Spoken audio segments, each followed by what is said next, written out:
পশ্চিম বর্ধমান জেলার কুলটি থানার অন্তর্গত চলবলপুর এলাকার একটি অনুষ্ঠান ভবন থেকে সাম্বর হরিণের শিং এবং পঙ্গলিনের খাল উদ্ধার করল বন দপ্তরের আসানসোল টেরিটোরিয়াল রেঞ্জের দল।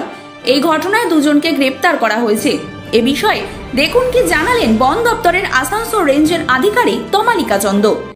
কালকে সকালবেলা নাগাদ আমরা একটা ইনফরমেশন পাই যে কিছু ব্যক্তি সম্বর হরিণের শিং এবং প্যাঙ্গোলিনের আঁশ এগুলো ইলিগালি আর কি ট্রেড করার চেষ্টা করছে। তো আমরা ওই ইনফরমেশন পেয়ে চলবলপুরে যাই, গীতাঞ্জলি ম্যারেজ হল, ওখান থেকে দুই ব্যক্তিকে আমরা পাকড়াও করি। গণেশ প্রসাদ এবং সুকুমার বাউরি দুজনেই ঝাড়খণ্ডের বাসিন্দা। ওদের কাছ থেকে আমরা 11টি টুকরো পেয়েছি সম্বর হরিণের শিংয়ের, আর 7টা প্যাঙ্গোলিনের আঁশ পেয়েছি।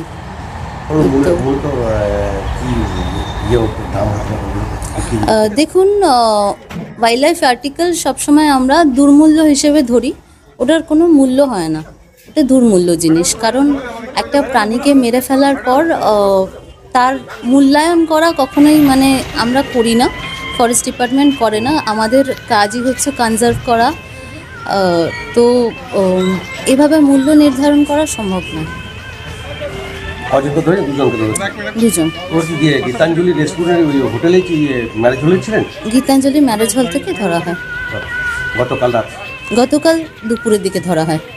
এই অভিযানে 10টি শিং ও 7টি পঙ্গলিনের খাল উদ্ধার করা হয়েছে। ধৃতদের পরিচয় ঝাড়খণ্ডের বাসিন্দা গণেশ প্রসাদ ও সুকুমার বাউরি রূপে পাওয়া গেছে। তাদের আজ তোলা হয়েছে আসানসোল আদালতে।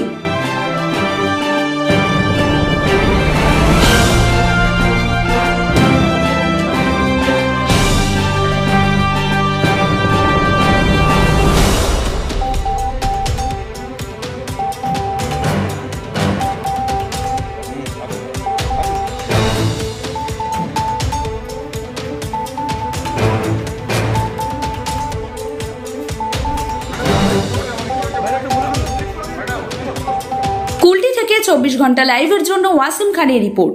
আজ খুঁজছেন? বিভিন্ন জেলা ও রাজ্যে নেওয়া হচ্ছে প্রচুর লোক।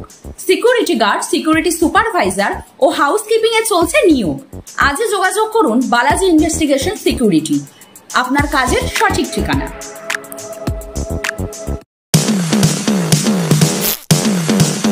কেয়ারস ক্যাফে, এ মাল্টি কুইজিন রেস্টুরেন্ট। এখানে থাকছে নর্থ বা সাউথ ইন্ডিয়ানের সাথে চাইনিজ, তন্দুর ও বিরিয়ানির মতো সুস্বাদু খাওয়ার টেস্ট। তার সাথে শুরু হয়েছে দুপুর এবং রাতের খাওয়া বাড়ি পৌঁছে দেওয়ার ব্যবস্থা। আজই যোগাযোগ করুন এই নাম্বারে।